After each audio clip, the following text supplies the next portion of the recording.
कांग्रेस सांसद राहुल गांधी ने लोकसभा में राष्ट्रपति के अभिभाषण पर धन्यवाद प्रस्ताव पर चर्चा में हिस्सा लिया।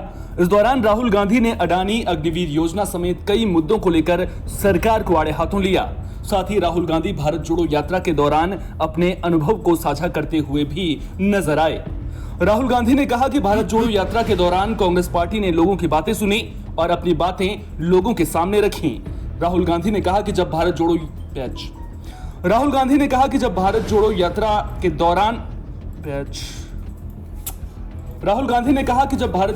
के दौरान उन्होंने लोगों से नौकरी के बारे में पूछा तो कई लोगों ने खुद को बेरोजगार बताया, तो कई ने बताया कि वे कैब चलाते हैं। किसानों ने बताया कि पीएम बीमा योजना के तहत पैसे नहीं मिल रहे हैं। वहीं जब अग्निवीर योजना को लेकर युवाओं से बात की गई तो युवा ये कहते नजर आए कि उन्हें 4 साल बाद नौकरी छोड़ने के लिए कहा जाएगा।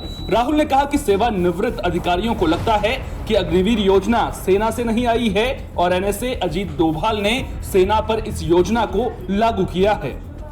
राहुल ने कहा कि राष्ट्रपति के अभिभाषण में बेरोजगारी और महंगाई जैसे शब्द नहीं थे। तमिलनाडु, केरल से लेकर हिमाचल तक हम हर जगह एक ही नाम अडानी सुनते आ रहे हैं। राहुल गांधी ने सरकार की कार्यशैली पर सवाल उठाते हुए कहा कि एक नियम है जिसके पास हवाई अड्डों का पूर्व अनुभव नहीं है, वे हवाई अड्डों के विकास में शामिल नहीं हो सकते हैं। लेकिन भारत सरकार ने ये नियम बदला, अडानी को 6 हवाई अड्डे दिए गए हैं। राहुल गांधी ने सवाल पूछा कि अडानी 609 नंबर से 2 नंबर पर कैसे पहुंच गए। तुर्की और सीरिया का जर्रा जर्रा कांप उठा है। धरती हिलने के बाद हजारों जिंदगियां मलबे के ढेर में दब गई हैं। सोमवार को लोगों ने तबाही का जो मंजर देखा उसकी टीस दशकों तक लोगों के जहन में रहेगी। दोनों देशों में 5000 के करीब लोग अपनी जान गंवा चुके हैं। अकेले तुर्की में 3000 से ज्यादा लोग जान गंवा चुके हैं। भूकंप के चलते धरती इतनी तेजी से कांपी कि हजारों इमारतें ताश के पत्तों की तरह गिर गईं। तुर्की प्रशासन से मिली जानकारी के मुताबिक अब तक 5606 इमारतें गिर चुकी हैं और तबाही का तुर्की जैसा मंजर सीरिया में भी देखने को मिला है। तुर्की में मंगलवार को भी भूकंप के झटके महसूस किए गए। इन सब के बीच राहत बचाव का काम लगातार जारी है। कई देशों ने मदद के लिए हाथ आगे बढ़ाया है। भारतीय एयरफोर्स का C-17 विमान रेस्क्यू टीमों और राहत सामग्री को लेकर तुर्की के लिए रवाना हुआ है। एनडीआरएफ की 2 टीमें तुर्की के लिए रवाना हुई हैं। एनडीआरएफ की दोनों टीमों में कुल 101 सदस्य मौजूद हैं। वहीं भारतीय सेना ने 89 सदस्यीय मेडिकल टीम भी तुर्की भेजी है। तुर्की में प्रभावित इलाकों में भारतीय सेना फील्ड हॉस्पिटल की सुविधा मुहैया कराएगी। इनमें orthopaedic surgical team, general surgical specialist team, medical specialist टीमों के अलावा भी कई टीमें शामिल हैं। तुर्की में पिछले 24 घंटे में 145 से ज्यादा बार भूकंप आया है। सोमवार को 7.1 तीव्रता के भूकंप ने दोनों देशों में खड़ी इमारतों को जमींदोज कर दिया था। मौजूदा हालात से निपटने के लिए भारत ने तुर्की की मदद के लिए अपना हाथ आगे बढ़ाया है और हर संभव मदद का भरोसा दिया है। आपदा के तुरंत बाद पीएम मोदी ने अपने राज्य विदेश मंत्री को दिल्ली के तुर्की दूतावास में शोक संदेश के साथ भेजा।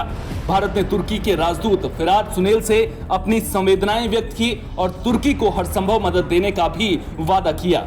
जिसके बाद तुर्की के राजदूत फिरात सुनेल ने ट्वीट किया है। ट्वीट में उन्होंने कहा, तुर्की और हिंदी में दोस्ती के लिए इस्तेमाल किया जाने वाला एक आम शब्द है। उन्होंने कहा कि हमारे तुर्की में एक कहावत है कि जरूरत में काम आने वाला दोस्त ही सच्चा दोस्त होता है। दिल्ली के मुख्यमंत्री अरविंद केजरीवाल के खिलाफ पुजारियों ने मोर्चा खोल दिया है। पुजारी अरविंद केजरीवाल के घर के बाहर धरने पर बैठ गए हैं। पुजारियों का कहना है कि जब मौलानाओं को सैलरी दी जा सकती है तो फिर उन्हें सैलरी क्यों नहीं दी जा रही है।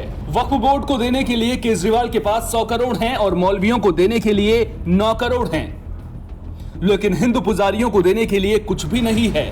बता दें कि बीजेपी मंदिर प्रकोष्ठ ने मंदिर के पुजारियों के वेतन की मांग को लेकर 7 फरवरी को धरने का ऐलान किया था। मीडिया रिपोर्ट्स की माने तो दिल्ली वक्फ बोर्ड की पंजीकृत करीब 185 मस्जिदों के 255 इमाम और मुअज्जिनों को सैलरी दी जाती है। रिपोर्ट्स की माने तो इमाम को 18,000 और मुअज्जिनों को 14,000 रुपए सैलरी दी जाती है। वहीं दिल्ली वक्फ बोर्ड में अनरजिस्टर्ड मस्जिदों के इमामों को 14,000 और मुअज्जिनों को 12,000 रुपए सैलरी दी जाती है।